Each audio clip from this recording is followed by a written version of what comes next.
Welcome to Beyond Perception, where we as always embark on a journey of self-discovery. My name is Simon, and it's my true pleasure to be here today with Marianne and Johan Niklasson. The both of you, you're leading workshops, you're teaching art of being, you have a very diverse background of therapy and working with people, and the both of you together are educating now about Amanita Muscaria to, from what I know, enable people to become natural magicians and manifest their dreams. So it is a great joy to be here today with you. Welcome, Marianne and Johan. Thank you very much. Thank you. Yeah, what we want to speak about today is what you call the most secret of all secrets, Amanita Muscaria. So, yeah, I'm very curious. So, what is this? What is the secret about? Should I start? You should start. Maybe first we say Amanita Muscaria is also called the fly agaric, or in German it's the Fliegenpilz. So people know what we're talking about. And in Swedish, it's flugsvamp. So I became not obsessed, but I became very curious about this mushroom about this time last year. And in the autumn, as Christmas approached, I realized I had all these Christmas decorations that are small little fly agaric mushrooms. And I started to think, what is this really about? You know, this very poisonous and dangerous mushroom. Why are we using that for our Christmas traditions?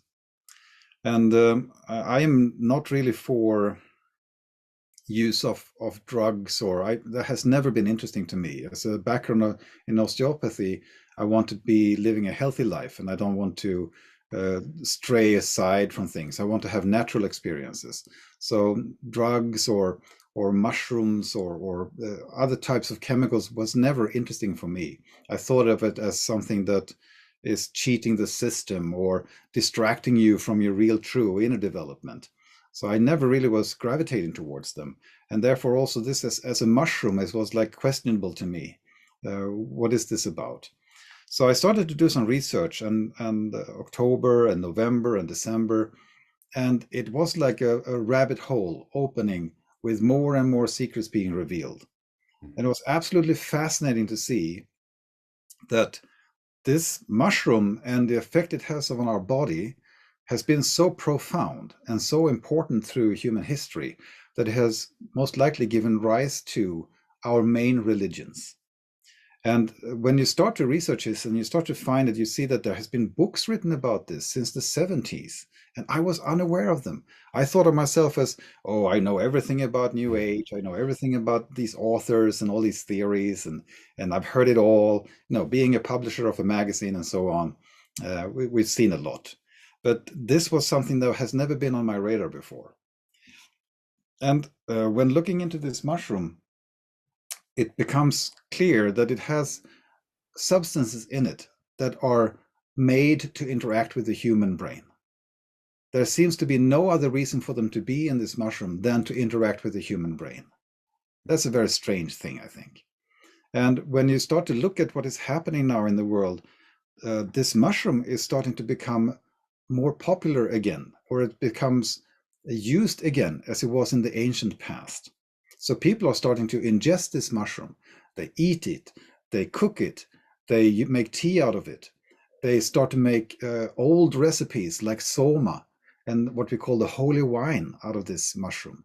They eat it raw, and they report fantastic and amazing things. And I really had to know more about it, because it seems to be the plant medicine that actually brings you into yourself, as opposed to other mushrooms. For instance, the psilocybin mushrooms, they are connecting you with nature, and you have an experience of being one with nature. If you're in nature and using the magic mushrooms, you can have amazing visual experiences of connecting with nature.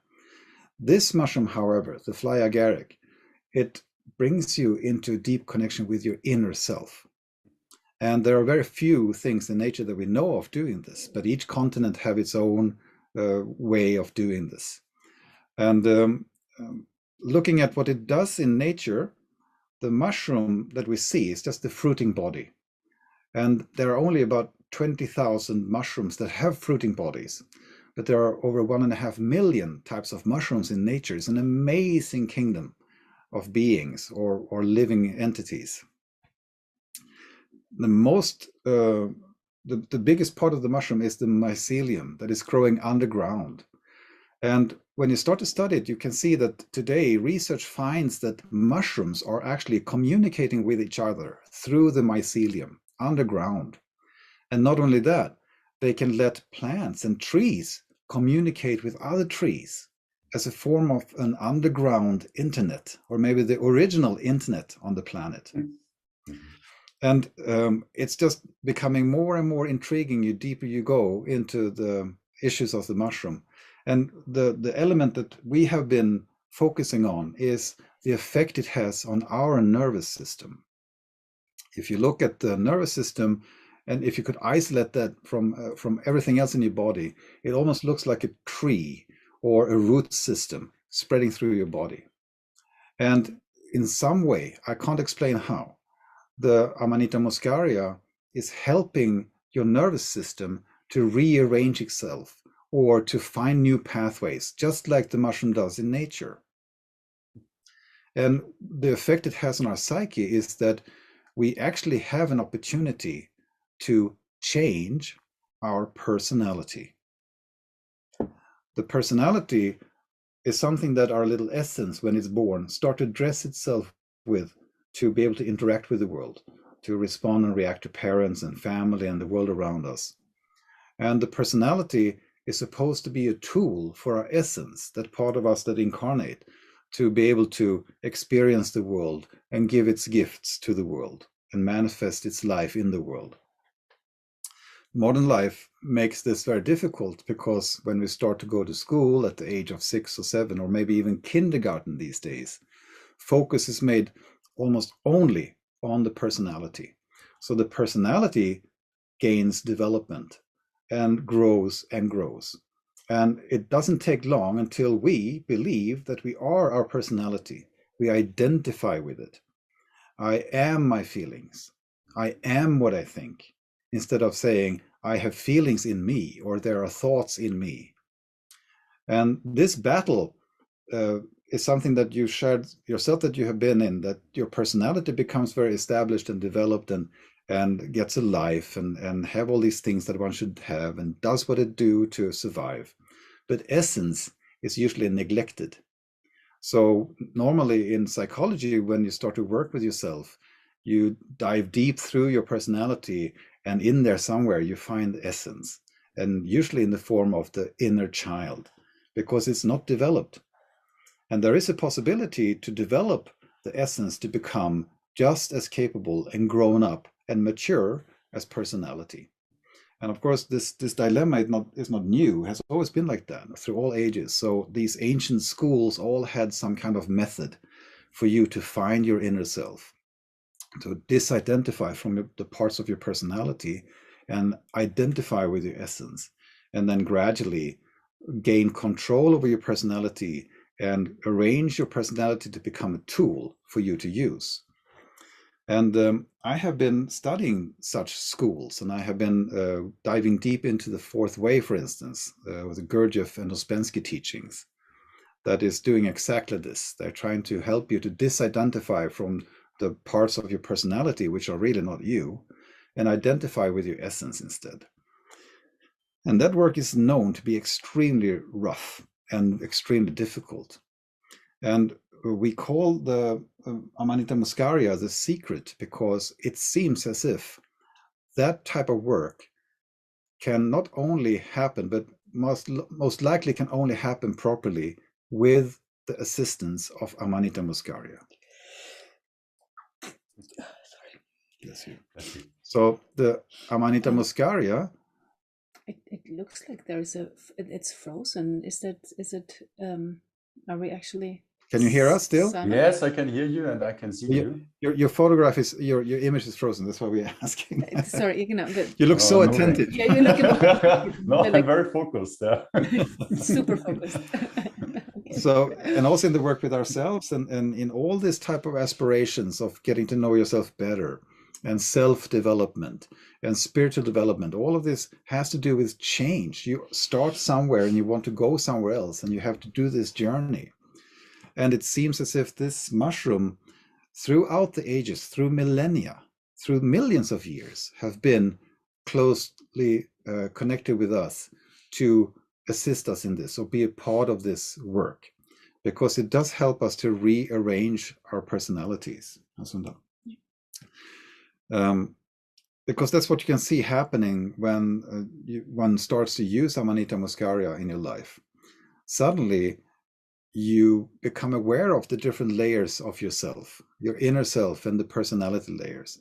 And the promise of Amanita Muscaria, as we have now seen in the recordings of people who use it, is that you can actually affect change in yourself. You can start to rearrange how your personality is built. And you can start to program your personality with your own intent, not just have it being programmed from the outer world or your past or your traumas.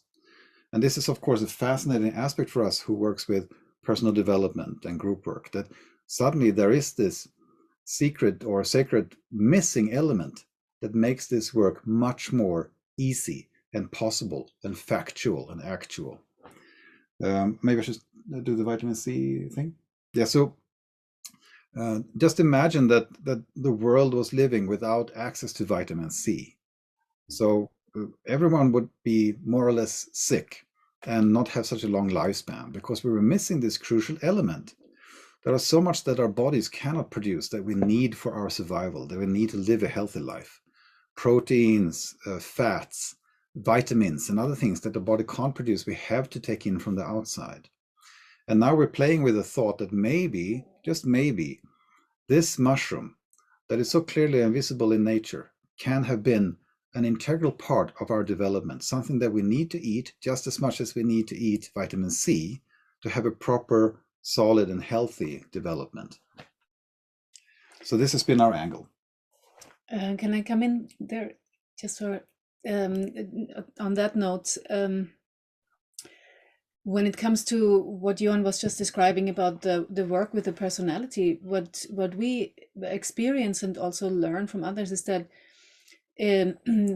it's like a nutrient for the soul, or for the essence, for our true being, for that natural being that is connected with nature, that is part of nature. So we are being brought up and conditioned by a system that actually doesn't even, like science, still doesn't acknowledge the existence of a soul. So our conditioning is basically away from our true being, away from our soul, away from who we truly are inside. So Amanita Muscaria, which it seems to be what we have learned, like was the first medicine plant that has been used by people, which then has been guiding people to all the other medicine plants. So it is also called the father, or Maga is one of the names, which means the great gift. And the one who has the great gift is called a magus, or somebody who has, magic, like it actually is the root of the word magic. And we see that when we are becoming more connected with who we truly are, and connected also with this mycelium, with the network of nature and life itself, right? We actually have access to our manifestational powers, because we are not separate anymore. Like the personality is that layer that separates us from life, and our identification with all these conditionings and programs and all these sub-personalities that are so, divided in different situations, we're behaving in different ways, and we feel like we are many, but we want to be one, right? We want to be one unified self. So this self is getting a little bit of not a little bit, actually a lot of support to just be here. And then you start to be able to disidentify it. You start to recognize, this is my programming, my conditioning, my, what I think I am, my story, my identification with my trauma, whatever. And then this is me and me experiencing life and myself. And you can start to align your different bodies. Like we have an emotional body, an energetic body, a physical body, a mental body, a causal body, like you would, some people call it the soul. And all these bodies, they are somehow fragmented in the way how we are being brought up now. They are not in one, they're not aligned.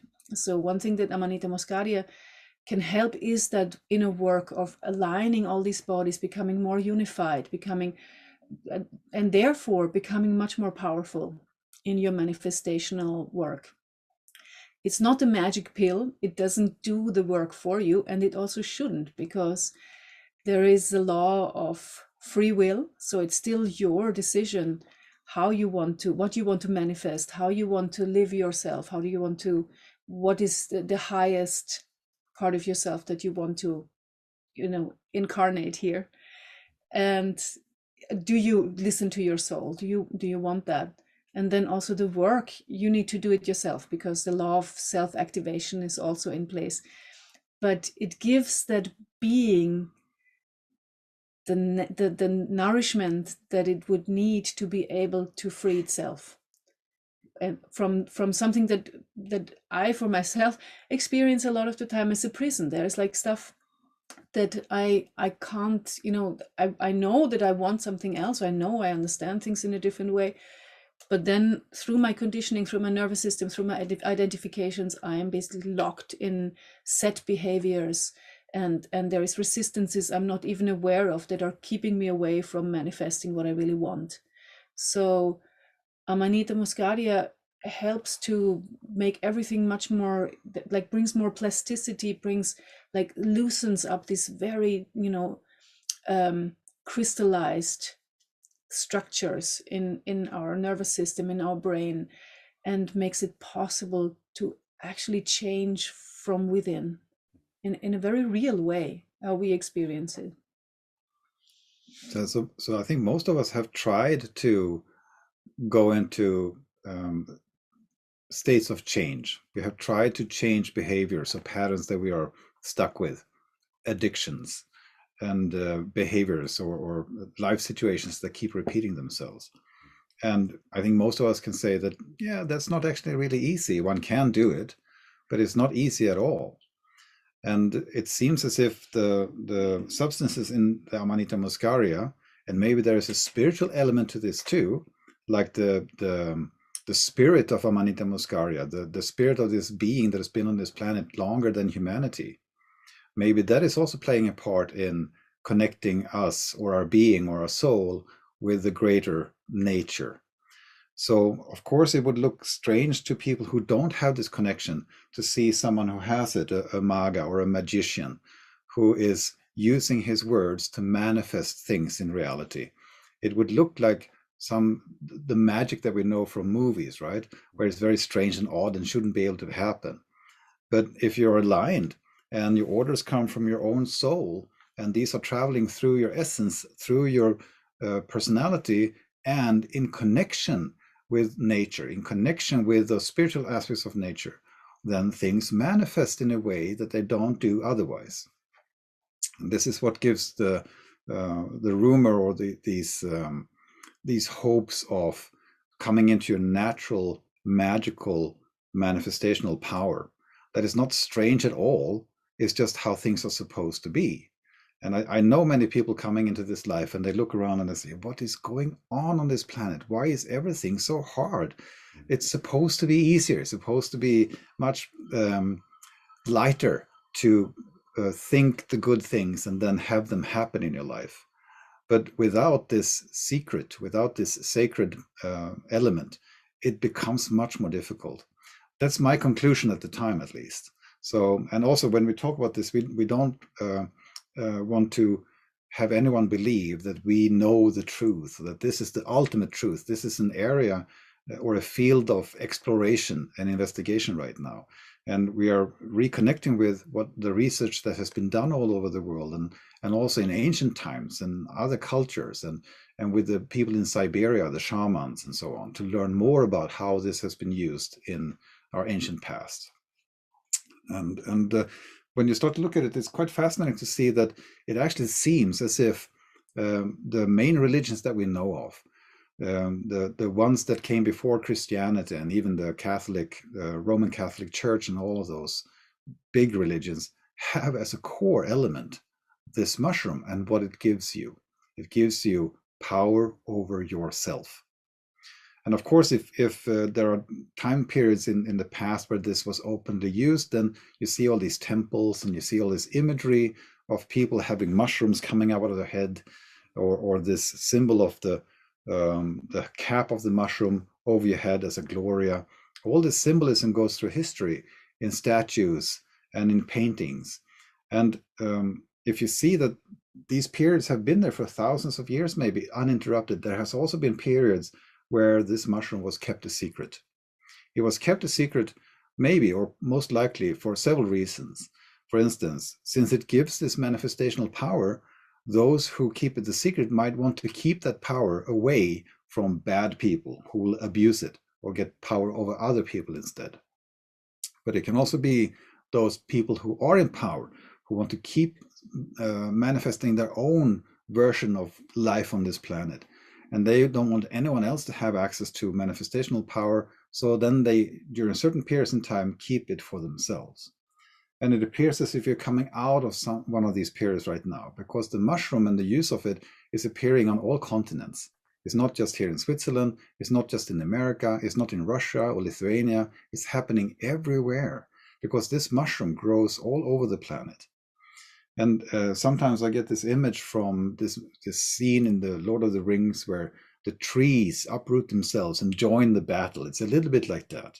And shamans have that as an explanation also now, that nature is coming to humanity's assistance because humanity is under attack and has been for a couple of years, quite dramatically. It's a fascinating story. And there are so many aspects to this. It's the whole story of looking at how this is a part of Christianity, how it's part of Mithraism, how it's part of many of these old cultures in India, and how it's part of our ancestors in Sweden, for instance, in our Christmas traditions, where this mushroom pops up everywhere. It's a fascinating study. Yeah, and it's like what I always, for us, is in Austria, we have it less around Christmas, we have it around New Year's as a symbol of luck, for example.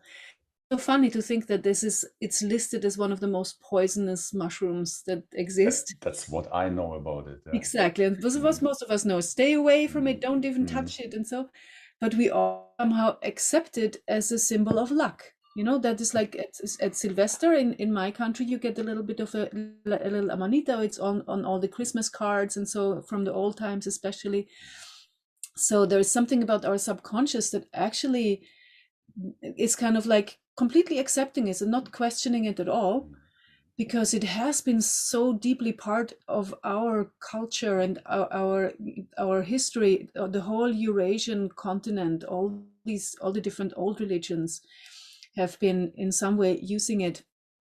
And also the whole Christmas tradition that we believe has something to do with Christianity, but in reality it is coming from the Siberian shamans who used to pick the mushrooms and then hang them in trees, and it's usually pine trees or needle trees where they grow underneath, and they are living a symbiotic life with trees. So the Amanita has to have a tree to live with. It gives the tree an immune system because it's incredibly antiviral, antibacterial, has all kinds of amazing nutritional properties, and it's getting food from the tree, like carbohydrates.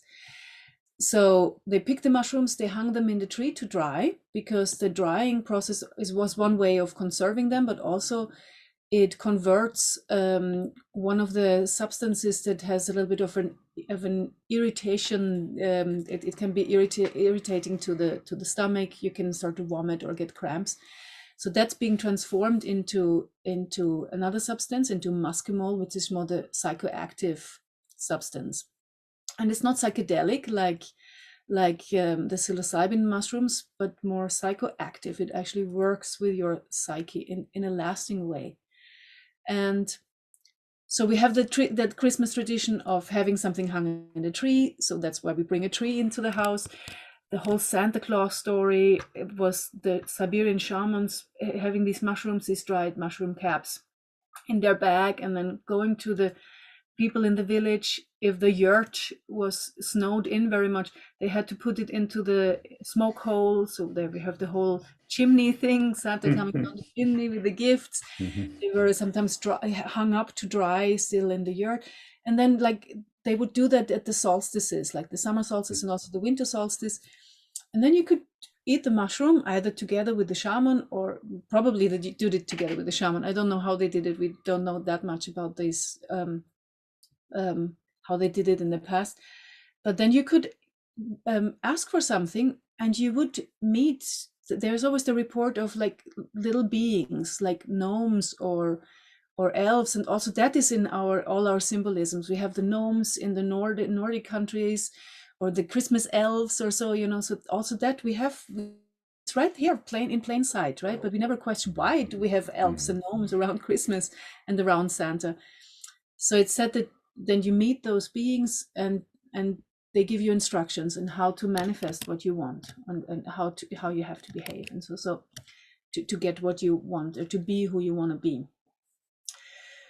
And also the flying reindeer, like reindeer love Amanita. They dig it out in the snow and eat it, and then they behave in very strange ways. So all of that is right here with us, but the secret ingredient is hidden from us. So we don't know why all this. But there is a magical element in it that is now just coming up. People are starting to reconnect with it.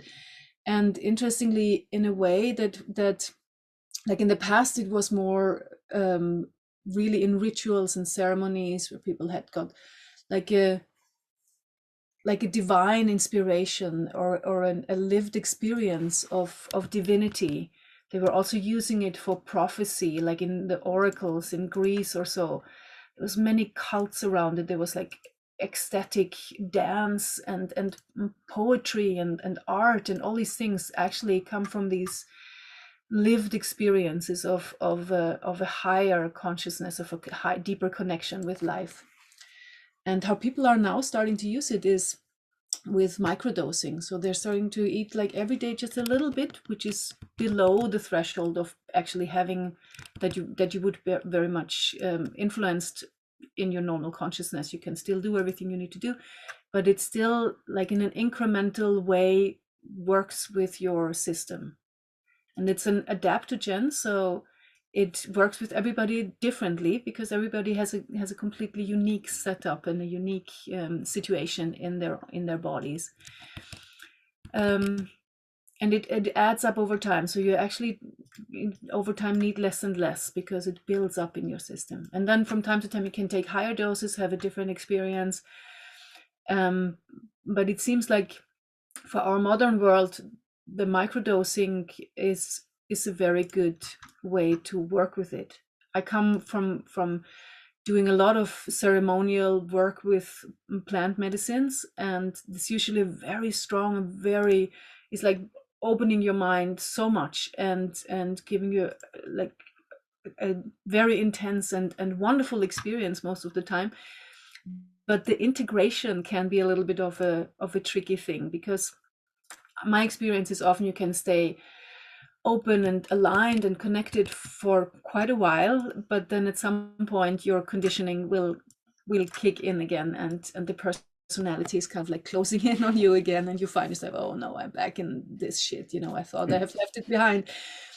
And with Amanita, since it's assisting you in doing your own work in your everyday life situations, and starting to give you a choice, and since you're doing it by yourself, the work, just with this assistance and this help and this guidance, it then actually belongs to you. So it stays, it's changed, it's incremental change that you can make that will last.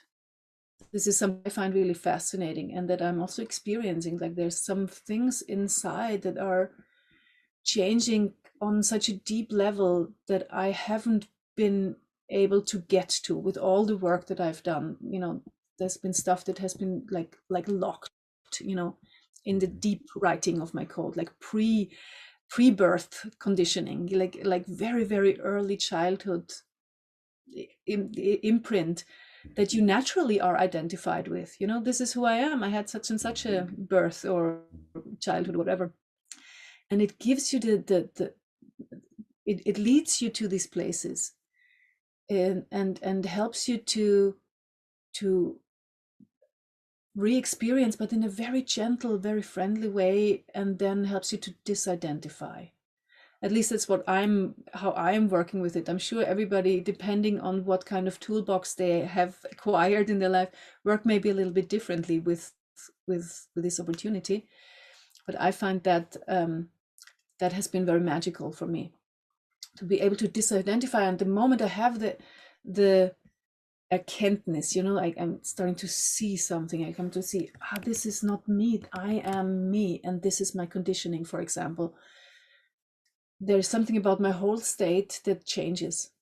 And then I'm actually in the world differently, and different things become possible, and different options become available in situations that before I was just locked in certain behaviors or reactions.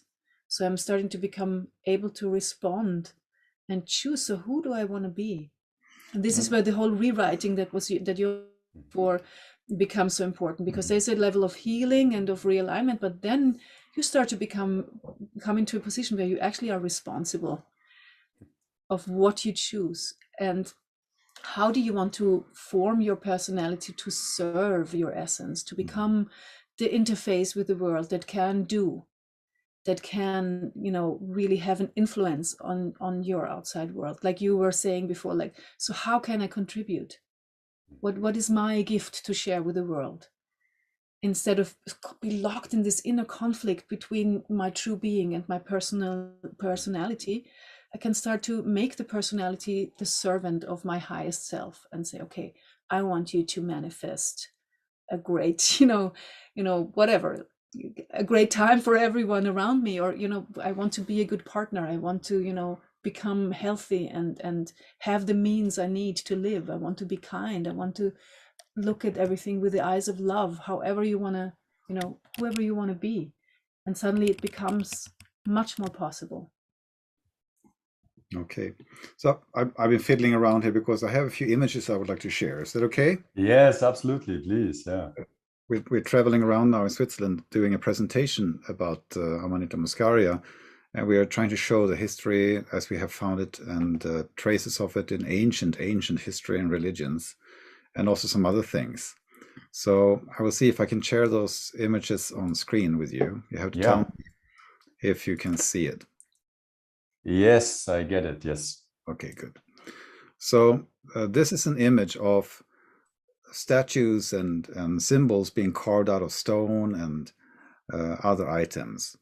And what is quite clear is that symbolism was the way of using these messages to people around you. These are like small books, but in the form of sculptures.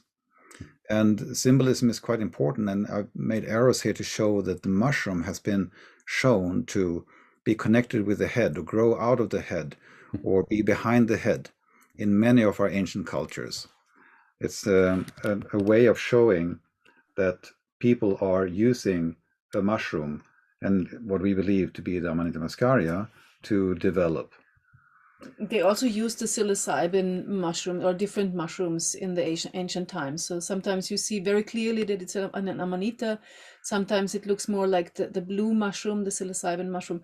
But clearly they have been using mushrooms for this, connecting deeper to yourself, connecting to a higher reality. But if I may ask here, so you clearly differentiate between the two, right? Absolutely. Yeah, there are indications that there has been, of course, use of many different type of plant medicines and many different type of mushrooms.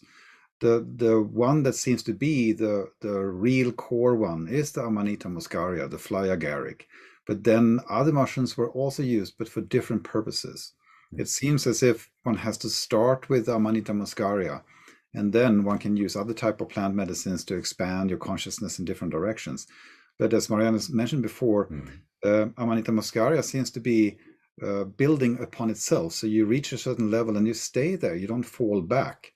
And many have the experiences when they use psilocybin mushrooms. They have a great experience, but then they kind of like fall back into their old life. While with Amanita muscaria, you actually build upon what you have done before. It's a very creative work. And also with what you're saying now, what I understand is that what you experience or what you're creating in that sense, it remains with you. It is integrated. You're not Exactly. you're not in a sense creating a dependency on stimulants or so. And exactly, and it's also, it hasn't been so popular among people who are using substances for inner growth and theogens, as we call them, because it doesn't really give you such a trip, or for many it's like not such a nice trip. So like psilocybin, usually it's a lovely experience of being connected with the web of life, kind of like you're feeling like I'm one with nature, I'm one with this, I am part of nature, I'm not separate, which is like our big pain as human beings, that we are separate, and that we have to find our way back into unity, into unified consciousness. So, every plant, also like ayahuasca or iboga or so, they're all working differently with the consciousness, and they allowing, like DMT is opening us for the cosmos, or for the whole, like dying within your life, like dying into who you truly are, things like that. And Amanita has, as Johan said, this thing of like guiding you back into yourself, like we said before, like this very early old deep buried conditioning that is maybe not really who you truly are, so you can become who you truly are. Can I say something to that? Yeah.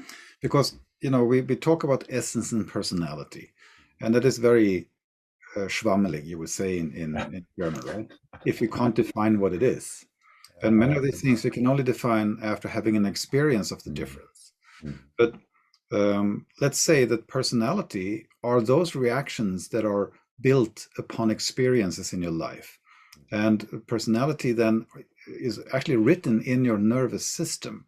It's the pathways through your brain and your nervous system where the neurons have been firing based on what have happened. You have a trauma or a traumatic experience, and you learned a way of dealing with it. And this is just firing off automatically.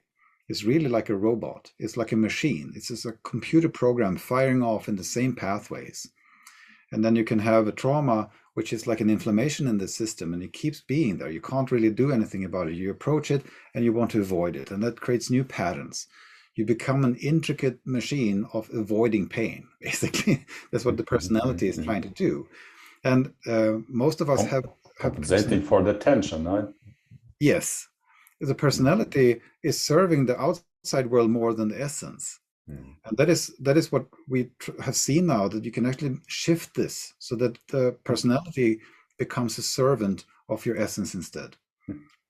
And by intentionally rewriting the pathways which you should react and respond. So instead of reacting, you can start to act. And instead of having an automatic reaction, you can have a response, which is more intentional. And of course, if you rewrite your personality, if you rewrite the way you are with the world, then everything will change for you. The world is a reflection of who you are in the world. And if your outer layer, if your personality is shifting and changing, your whole world will change. And I would like to show a few more images from... Yes, please. Yeah. So let me know if you can see this. Yes. So this is early images of pre-Christian symbolism. And this is the tree of life and the apple. The apple could be used as a fruit, or the fruit could be used to describe basically anything you could eat in nature. So the fruit of a tree, for instance, could be something red that is underneath the tree suddenly without any seeds. It's quite magical how it appears. It appears after a rain or a thunderstorm, and suddenly it's just there magically. It's like virgin birth. Of course, if you eat the apple, then you get access to knowledge and understanding. And if you look at the lower left image, it's often portrayed as if Adam or man has a foot on a snake or the reptile. And the way we interpret it now is that the substance that is most known for having an effect on us is the muscimol inside of the Amanita Muscaria. And the muscimol is relaxing the reptile brain. It's actually making it possible for you to live without immediately respond from the reptile brain. The reptile brain has three major responses. It's freeze, it's fight, or it's flight. And the moment we are doing these things, we don't really have access to our higher functions in the brain. So getting a control over your reptile brain and not being caught in these patterns of reacting in these three ways actually liberates you quite a lot. So you will see that in many of the ancient imagery. And this is an old fresque on wood. And I don't know about you, we enlarged part of it and put that enlargement to the right. Mm-hmm. To me, this is imagery of the Amanita Muscaria. It's quite clear and obvious. If you know about it, if you know what to look for, you will see the Amanita Muscaria in all kinds of religious imagery. And you will see how Christ is depicted as if he is the mushroom. That mushroom actually is the Christ. That's how it's depicted. I mean, you can interpret things as you want. And we have no intention in damaging people's belief systems or messing with people's religious beliefs. I want everyone to know that they, of course, should keep their religious beliefs close to their heart and that there's truth there. It's just different ways of interpreting our religions that we're showing now. There's actually a few really great books written about this. Like there has been, like in the last century, in the 19th century, there was scholars or people who were, fascinated with this. They dived into the whole research around this. That's why we have all this imagery, and so there's some really good and interesting books to read about it. Like how there has been a man called Wasson who he identified that a plant god that was described in the oldest religious script that we have on earth, which is the Rig Veda from the Vedan, from Hinduism. They're describing in many names, in the very poetic descriptions, a plant god that is doing all these miracle healings and all these, and that also has a thing with like not death, with resurrection, with virgin birth, with things that these descriptions have repeated in many of the different old religions. There was like a personification of a god that had these descriptions, and we know it from Christ. So there comes this, of course, it's like you start to wonder, so maybe there is something, that a common denominator that they all have, that either they were taking it or maybe they are a personification of the mushroom. We don't know.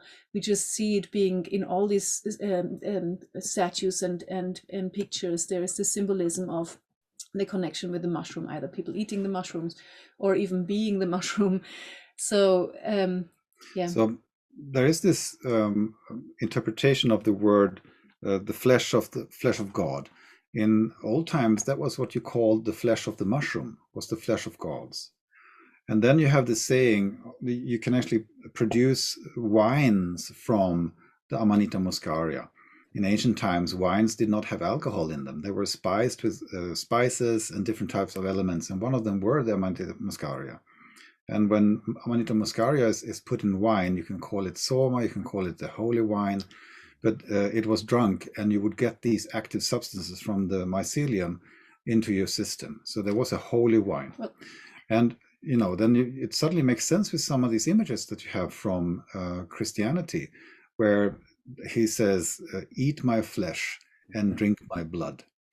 And according to the imagery, it actually looks like Christ is in the cup Christ is the wine is Christ. And that would be then a symbolism of that the substances that are in Amanita Muscaria, and if you ingest them, you can have an experience, direct experience of God or your connection with the universe. Yeah, it's pretty interesting and fascinating, right? yeah. And what you've been mentioning before is that your recommendation is to approach that substance through micro dosing. So, and what is the way you say something quickly to that? It's easy to focus on your childish dreams and hopes. Oh, so here's something I can take and my wish will come through. My wish will be the law, like for the sovereigns. My wish is the law. If you actually are sovereign, your wish is the law. But it's easy to focus on that and forget about your own work. So it's also called the mushroom for adults, meaning that you have to be ready to confront those parts of yourself that you might not like so much. And if you do wish for something, if you want to manifest something, maybe that will not appear immediately. Maybe what will appear is that part in you that is making it impossible for that to manifest. So you will have to confront yourself. And this is what this mushroom do. It confronts you with yourself. It aligns you. You become aware of all those dark little areas in your personality that you might have suppressed, know anything about. And this is also one of the reasons why this mushroom has never become popular in the tripping culture, because people don't get this visual, ecstatic experience of connecting with the nature and so. They actually connect with themselves. And for many people, that might not be a very pleasant experience, or they don't really register what happens. And the substances in the mushroom, they work on you no matter what you think. It works on you if you like it, if you don't like it. So if you start to take it, the effects of the mushroom will start to work with you. You will start to rewrite yourself. You will start to work with traumas. Your system will readjust itself and rearrange itself. And it's almost like you get access to the source code. I have a laptop in front of me here. So it's almost like someone opens the laptop, put up the programming, and you are now having access to the keyboard. You can write your own life. You can rewrite your nervous system, your personality. Of course, that's a huge responsibility. And if you don't do it, someone else might, or someone else will. Your code is open. It will be rewritten. So you have to really have a strict practice. You have to know that everything I say, everything I do, everything I feel, everything I think now has a very strong effect on my personality, who I will be from now on. It also connects you with the internet, or as I say, the Unternet, right, of the world. So my wish is now a signal to the world for manifestation. One have to be very careful what one wish for and how one does this work. So to avoid this becoming a new trippy thing, or something that people look for as an escapism, or look to use in a very childish way, we want people to approach this in a serious manner. And by microdosing, you get to know the effects in yourself from using this medicine, or this magical assistant, this visible friend in your life. Also, so what you do with the microdosing, or what we recommend, or what we also support for people, is you take about like up to 1 gram or so per day of the mushroom caps. We now have them like in a powder, where you can have like a already measured in caps that you can take, so you know how much that is. You can take in different ways. We like either as an infusion, or you take it directly, depending on how you want the effect, if it's more excitatory or more calming. So there are some tricks to how to use it, and then go in with an intention, and that might be just in the beginning a very general quest for healing. Many of us, we have like chronic inflammation and stuff in our bodies that we are not even aware of sometimes, or we have something really that we are struggling with, and then you ask for it, and Amanita will do the work.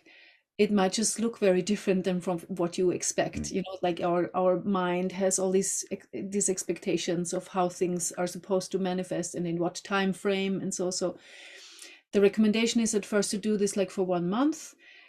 You can also do it longer, like some people do it for years, but after a while you feel also that, okay, now you're kind of saturated, and now it's time to maybe not do it every day, but maybe every 3 days or every 5 days or every 10 days. Or we think that probably in the past they did it every 7 days, like what we have like with the mass or so. So I'd like to have this realignment again and again. And it works with you after a while, even if you don't take it directly. That it also works on the days when you don't take it. You suddenly start to feel like, oh, okay, so there is work being done. And a lot of the work happens in your sleep, or in these in-between states where you are like dreaming, or like drifting is like daydreaming, or in the falling asleep or waking up states, or sometimes also in deep sleep, depending on, how much you are, allowed to participate in the work. And the dream states that you can come into are very, very fascinating. They are like, you have several layers of consciousness available. There's the part of you that is feels like it's awake. Another part is aware of the dreaming, or you have like you can actually influence the dream in a different way. Or I had a lot of motion in my dreams the first few weeks, like a lot of strong, like flying or falling down, or just walking through the air, or like very interesting, that I interpret as working with my nervous system, like recalibrating of the deep freeze that I have in my nervous system, bringing more sympathetic availability into the system. Some people start to feel more irritated because they have more of the sympathetic nervous system available, where they can actually defend their boundaries, or they start to be able to say no, or set boundaries, or choose what they want, or feel that something's not good for them, or so. So it's like a process depending where we stand, right? Some people just get very tired and don't feel anything, or feel so. Or you can really dive into the stuff that is keeping you from what you actually want, like Johan said. So one has to be prepared to be open and trusting the process, and be patient. We have never been trained to be sovereign. We are living in a slave society. We have never been instructed of how to think for ourselves, or how to learn what is true for ourselves. And the mushroom is really for adults, people who are willing to put themselves in the position of becoming sovereign from inside out, to realign with their purpose in life, realign with their essence, and getting signals from their soul of what is about to happen, or what they are supposed to do in life, before, when you are becoming aware of what type of journey you're starting. Because it's when you build on it, you come to a certain level, and then you stay there, and then you go on again. You can't reverse this process. You can't be unaware of what you become aware of. So you have to take it seriously, and don't fool around with this, and find people that know. There are more and more information now coming online. There are several shamans that are making this available to the world. And of course, we want to do our part and spread information and knowledge about this from our angle, which is personal development and spiritual development. I have one more image that I want to show. Yes, please. Yeah. So I wanted to show something that you start to approach when you learn more about this mushroom. Who has kept this for themselves for a long time? Well, there are indications, and here might be some. So this is imagery from the Catholic Church, how they dress, how they build their shrines, and how they use their architecture. Usually the secrets are out in the open if you know how to look for them. We have the whole Christmas myths and legends. And the woman to the right who is holding up a mushroom, she's a shaman from Siberia. They were usually female, and this is the dress they use. Of course, our Christmas is littered with these references to mushrooms being hung in trees to dry, to be used later. Someone coming with the gift.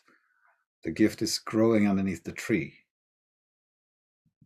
It's part of our collective subconsciousness. It's part of our culture, and that can't be erased. Even if you want to keep it away from us for a few thousand years, we will still find our way back. And of course, being connected to nature makes your life look as if you're extremely lucky. because things are aligning with you. You become the creator of your life. You give instructions, you make wishes, and nature responds. And nature is abundance. Nature is giving and receiving. It's really just connecting with what we are actually made of and part of. Yeah. So we are running out on time a little bit on our end. We're going to go and do some presentations today. But I want to, I want to, if you have, do you have any question that is that you want to ask now? Because we have been bombarding you now with stuff. We're so full with this because we are talking a lot about it. But is there anything that you still want to ask or?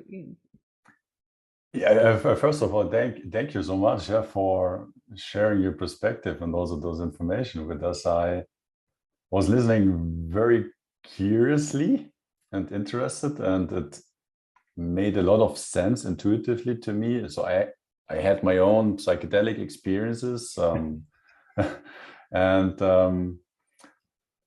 I don't feel I need them again. But what you're but obviously not with this mushroom yet. But what you're sharing to me, it resonates, because what I get, it's a very different angle to like how I myself in the past approached those psychedelic experiences. And I know many people who are, I would say, chasing experiences, and kind of, and that also like seems on the one hand very helpful to where they are at life. I mean, but also it becomes a purpose in itself very easily to chase experiences to kind of avoid your own suffering, or your own issues in a sense. So I have been closing that chapter for myself. But now what you're sharing to me, that there's a very different intention behind. So what I at least sense, it's not about kind of, oh, it's so miserable here, let me escape somewhere else, or but more point of deeper understanding of oneself, or who you actually are beyond that experience or conditioning. And would you? So my question is: would you say it gives you more awareness of what actually is? So distance to that experience, which you tend to easily identify with. And then you can see it is just an experience. Of what experience do I actually want to have? Yes, it does. Since it is because it is so much more. It's strengthening that connection, or that your identification with yourself. You are starting to have a chance to differentiate between yourself and the stuff that's happening to you, or even the inner psychic stuff, like your subpersonalities and your mechanical reactions. If the self doesn't have any nourishment, as it doesn't get much nourishment now in this world that we live in, and we are very misled from all angles, it doesn't have anything to put up against the conditioning and the outside stuff that is pulling us into reaction and into our mechanicalness. So since that living part of us is getting strengthened and nourished, there is a chance where you can start to see things for what they are, and you start to be able to feel, this is me, and this is my alignment, and this is my connection. So from my experience, and also from what we are learning from other people, yes, it does do that. And for those of the listeners who are now interested to approach what you're introducing here, and test or apply it for themselves, what would be a recommendation from your side? You're based in Switzerland and Zurich, so there's a possibility to get in touch with you, I imagine. You also just mentioned you're about to give a workshop. So what would be your recommendation? We are just a small little piece of the big puzzle. There are great people out there in the world that are presenting the facts about how Amanita Muscaria has been used in the past. And there are shamans with deep experience of this, years and years of experience of using this actively for themselves in groups of people. So we are in no way, in any position of rising above anyone else. I want to make sure that everyone understands that in this work of being with ourselves, we're all on the eye level. So there is no one that is above you. There's no one that is knowing more than you. In this way, they might have different experiences, that come from different angle, and have learned different things. And so we don't want to promote ourselves as the source of information or anything like that. We just want to work with people that have an interest in growing and rewriting themselves and become what their potential tells them that they can be in this world, and work with their personalities. And we just love those spaces. The essential space is what we burn for. This is what we want to do. And Amanita just fits perfectly into this work. So yes, we do give presentations. We will have workshops for those who wants to work with this actively together with other people. And we have a platform online, which is invitation only, where people can join groups and learn more and connect with other people. So I can provide those links to you, and you can show them those. If anyone feels an urge or feels invited to connect with us, they can do so. And also what we really would like to know is if there are people who wants us to come and do a live presentation, because we showed you a few of over 60 images that we do in the presentation that is related to Amanita Muscaria. And there is so much more to cover. The size mushroom, the time mushroom, it's called so many different things, and there's so many areas we haven't been able to go into in this short conversation. So if you know that you have maybe 10 people around you or more that can come to one place at one location, will show up and we will do this presentation for you. For us, this is the #1 priority on the planet right now. It's nice when people organize themselves and they want to have alternatives to the WEF plan of the future, the Great Reset. They want to find alternatives, they want to resist it. But without being sovereign, not much will happen. They have thousands of years of experience of manipulating groups of people and disintegrate organizations and realign them to fulfill their purpose instead. The organization in groups is great, but it has to be done with people who are centered in themselves, who come from within to the outside, and who are capable to live the change they want to apply in the world. And also know the difference about power over other people and power over self. This is like the ancient battle. You have to make a choice. So you can be a servant in heaven or a ruler on the planet. You have to choose what life you want to live. And Amanita does not tell you what to do. It just gives you the resources. It holds you in a hand while you make these choices for yourself. It checks in with you. Do you really want it? And if you say yes, it says, okay. You can even hear it as a voice sometimes, actually speaking to you. And it's not your subconsciousness.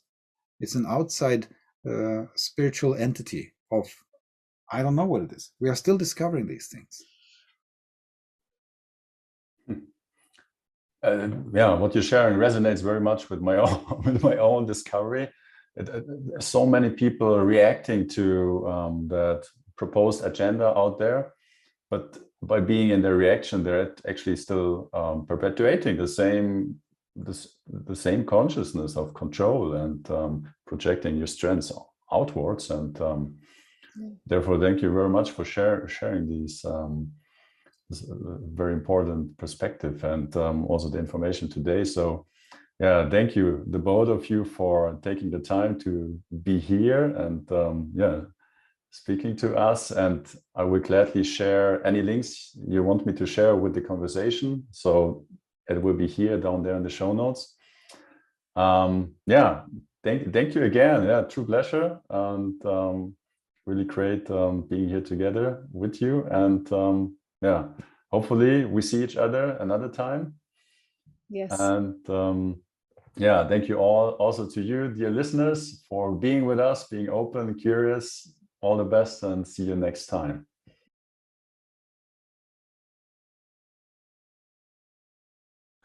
What's my potential? What's really inside me? Is it possible to be joyful and to express who I truly am? Do I have unique gifts and talents? And if I do, how do I find them? And if I find them, how do I bring them into life? And is it even possible to make a living from what I actually love to do?